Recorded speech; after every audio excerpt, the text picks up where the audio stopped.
Hi everyone and welcome to my channel, and today I'll be reading Scaramouche Successionaire by me, so let's get into it. Scaramouche was not always one to enjoy human activities or take part in them. He always found humans to be really weird people, and that's what he usually said about them. But for the most part, sometimes, secretly, because he would never admit it out loud, he did enjoy their presence, and he enjoyed partaking in things they did. It came with actually changing himself and accepting his new life in Sumeru. So, once you came along, he realized he may be more social than he actually thought. And it all came down to the two of you being in that Sumeru group, a friend group of your own. It consisted of you, Scaramouche, Kave, Sino, and Alhaitham, and the six of you would actually gather weekly, and whenever you had free time, to spend together. So it often meant doing things you usually would not do after a drink or two. And Scaramouche was not someone with low tolerance, but unfortunately, despite being a puppet originally, and not being totally human biologically, he still had this tolerance, and it was very human-like. And he hated it, because despite it not being low, it really was not the highest. In fact, the person with the highest tolerance was probably Alhaitham or Sino. It doesn't matter which, because by then, he would be totally drunk. He thought it was ridiculous. How could he, someone who had ascended to godhood at one point, just be like this? Be so weak and so human. He would always never understand this. But then again, maybe he was not meant to. Some things were just the way they are, without any explanation. It didn't explain why they were playing truth or dare at this gathering you were having. And so, when he had chosen dare, since he was all daring as usual, he didn't actually expect any of this to happen. First, Kave just smiled and looked at Sino with a devious look in his eyes. And Sino smiled. You see, I've been preparing for this. I dare you to kiss Wayan. What? You're ridiculous. I would never do that. That's a stupid dare. Come on. I'm not doing that.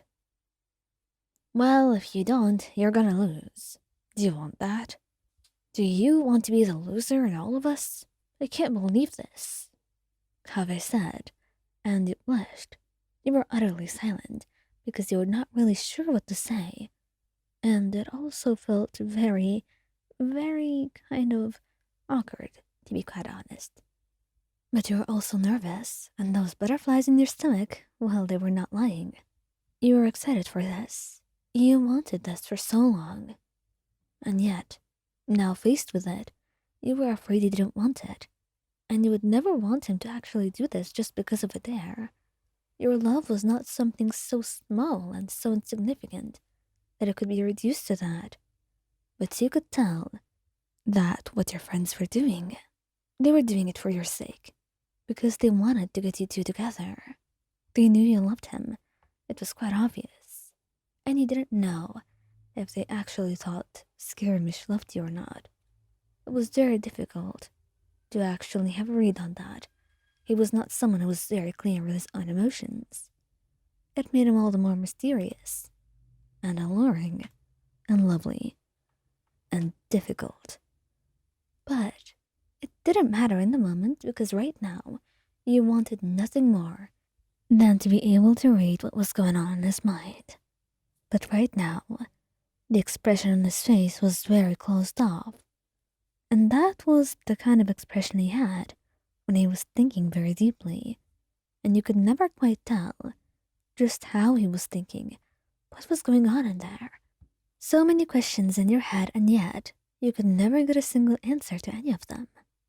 So now, as you stared, and your heart pounded in your chest, you could only hope and guess. As he stepped closer towards you, looking at them stubbornly, before leaning in for a kiss. It was quick, and something that you actually barely even felt. But it was not bad. In fact, it was more stunning, to be honest. You felt shocked, surprised, a lot of things. But for the most part, you were amazed. Because it's everything you wanted, and something you've never actually expected to have. So that you got it for a moment, even if just one moment, it was amazing.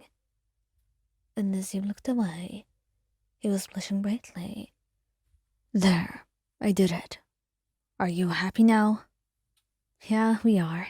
Come on. It's my turn. Wait, actually? Hatham and I are gonna go. We have some things to catch up on, Kaveh said, and Hatham got up, nodding quietly, and Sana and Tanari, well, they excused themselves. So only the two of you remained, and that's when Scaramouche scoffed, looking at them as they left. Seriously, they think I'm too dumb to know what's going on. So, they planned to set us up, didn't they? You felt a little bit exposed and hoped he would not think that you participated in this, because you did not, as much as you're thankful for it. But then he looked at you, and there seemed to be this expression on his face that you've never seen before. Something like shyness? You never expected to see it on the Scaramouche of all people. And yet, there it was. And you were surprised. As he talked to you, you don't have to be with me if you don't want. Actually, forget I said anything. Wait, stay here. I want to say a thing too. You say, grabbing his hand before he just runs off. You don't know why he's doing that. But then you look into his eyes, sincerely, and decide to risk it. You can't get anything if you don't risk it.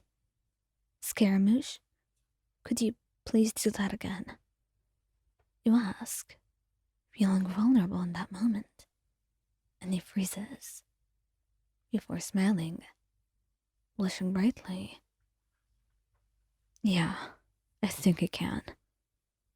And in the background, Kaveh was watching you two along with Hanari, and the two of them were giggling as they saw this. Meanwhile, Sina nodded proudly. I knew it would work. Come on, guys. Let's get a drink, he said, even though they were just drinking, but they could have another, especially after doing all that work. And meanwhile, you and Skara had a lot to talk about.